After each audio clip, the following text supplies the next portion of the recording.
Welcome back to Video Deconstructed. I'm Nick Sanders. This is part 2 of 5 tutorials talking about scaling. We will be in Premiere Pro, but this applies to Avid, Final Cut, Resolve, any of the professional applications.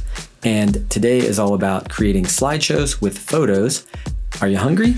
Let's look at some food.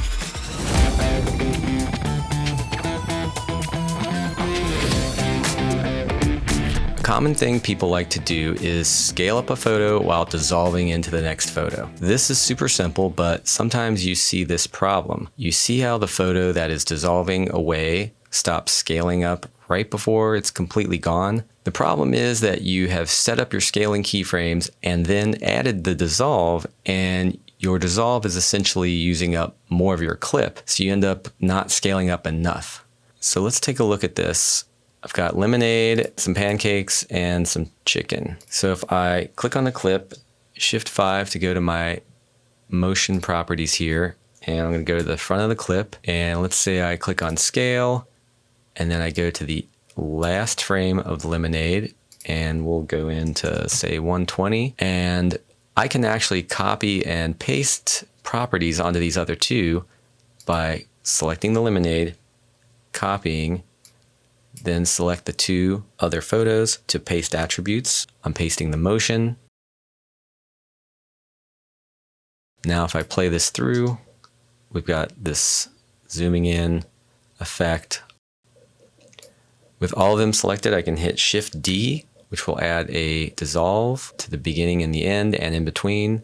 If you don't want it on the beginning, you can just delete those off. And in this case, let's say I wanted a nice long dissolve.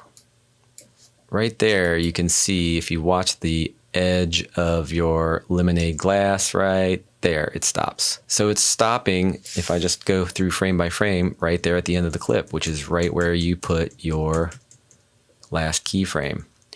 So the problem is that you need to just select your clip and drag that keyframe to the very end where the end of this dissolve is now. Because now essentially your clip is not from here to there.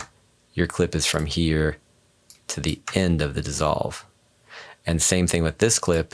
It's not from here to there. It's basically from here to there long. And you can see up here where the keyframes are, if I drag them out, that's going to solve our problem.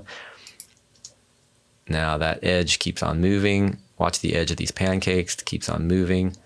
But you saw the chicken was sitting there not doing anything except looking delicious until it started moving right there, and that's right there at that point where the clip starts. Select that, move your end point over, and you might need to change the amount of scaling now if it's not moving fast enough. But now they all keep moving the whole entire time as you're dissolving through. Who wants some pancakes? If you haven't made banana pancakes, I highly recommend. Healthy and delicious. Next week in part 3, I'll talk about default media scaling, the settings and your preferences. Please subscribe and like, and drop your best recipes in the comments below.